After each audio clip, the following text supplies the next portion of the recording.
You're listening to Systemic Error Podcast. The failure was designed.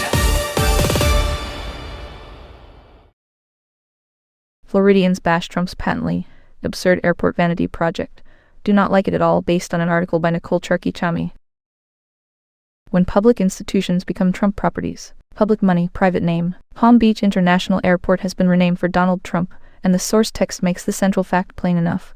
Taxpayers are helping pay for a public rebranding that serves one man's ego and brand. Travelers noticed immediately, and their reaction was not confusion. It was disgust, because the arrangement is obvious.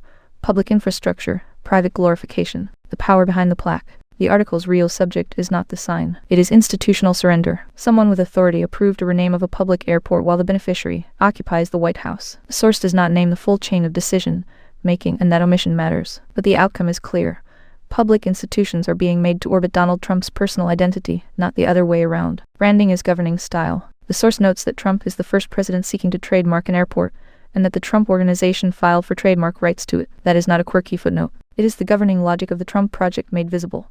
Convert office into brand, then convert brand into property, then blur the line until the public cannot tell where state power ends and private enrichment begins. The misleading frame. The weak part of the reporting is how easily stories like this can shrink into reactions from airport travelers. Their anger is real, but their comments are not the main event. The main event is not hurt feelings. It is the normalization of a presidency that treats public institutions as materials for self-marketing. Calling that absurd is accurate but insufficient. This is not absurdity. It is capture. Mar-a-Lago logic. Palm Beach is Trump territory in the most literal sense.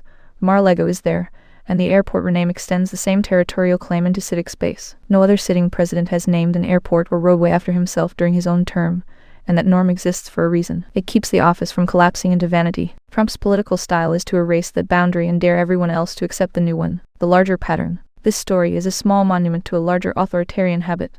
Turn public goods into personal property, flood the zone with branding, and make the public argue about taste while power keeps moving. The airport is not just an airport anymore. It is another proof that when democratic institutions stop defending their own independence, they become scenery for the leader who knows how to use them. You've been listening to Systemic Error. Thanks to Ross Story for today's article. With the automated voice of Labritz, our thanks for listening.